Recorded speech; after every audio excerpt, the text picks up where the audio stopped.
Exodus 10. Then the Lord said to Moses, Go into Pharaoh, for I have hardened his heart and the heart of his servants, that I may show these signs of mine among them, and that you may tell in the hearing of your son and of your grandson how I have dealt harshly with the Egyptians, and what signs I have done among them, that you may know that I am the Lord. So Moses and Aaron went into Pharaoh and said to him, Thus says the Lord, the God of the Hebrews, how long will you refuse to humble yourself before me? Let my people go, that they may serve me.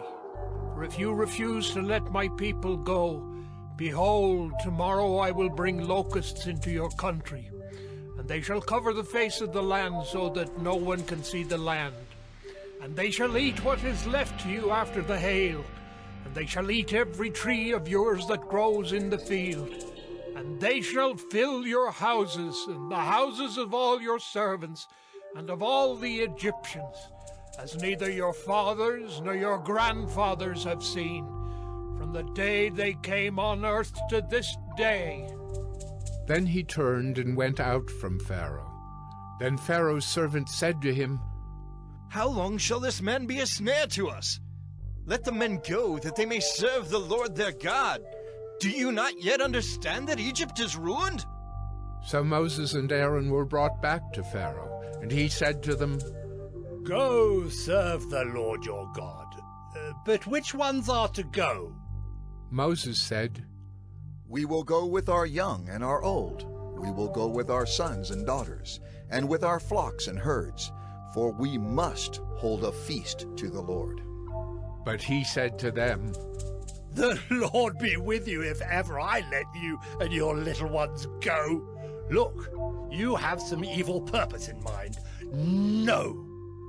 Go, the men among you, and serve the Lord, for that is what you are asking. And they were driven out from Pharaoh's presence.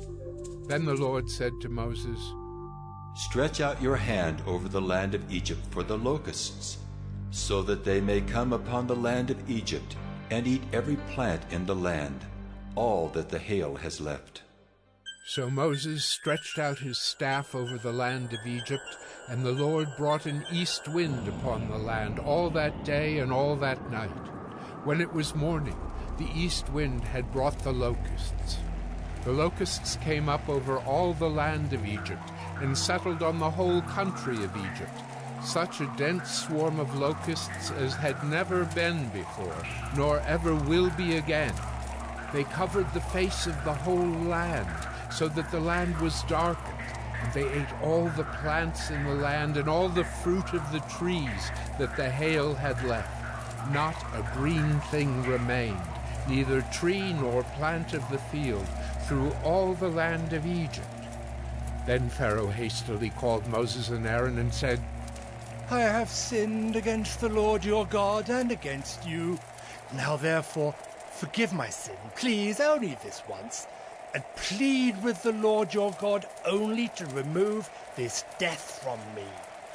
So he went out from Pharaoh and pleaded with the Lord. And the Lord turned the wind into a very strong west wind, which lifted the locusts and drove them into the Red Sea. Not a single locust was left in all the country of Egypt. But the Lord hardened Pharaoh's heart, and he did not let the people of Israel go. Then the Lord said to Moses, Stretch out your hand toward heaven, that there may be darkness over the land of Egypt, a darkness to be felt. So Moses stretched out his hand toward heaven, and there was pitch darkness in all the land of Egypt 3 days. They did not see one another, nor did anyone rise from his place for 3 days. But all the people of Israel had light where they lived. Then Pharaoh called Moses and said, Go serve the Lord. Your little ones also may go with you, only let your flocks and your herds remain behind. But Moses said, You must also let us have sacrifices and burnt offerings, that we may sacrifice to the Lord our God. Our livestock also must go with us. Not a hoof shall be left behind. for we must take of them to serve the Lord our God, and we do not know with what we must serve the Lord until we arrive there." But the Lord hardened Pharaoh's heart, and he would not let them go. Then Pharaoh said to him, "Get away from me! Take care never to see my face again, for on the day you see my face, you shall die." Moses said, "As you say, I will not see your face again.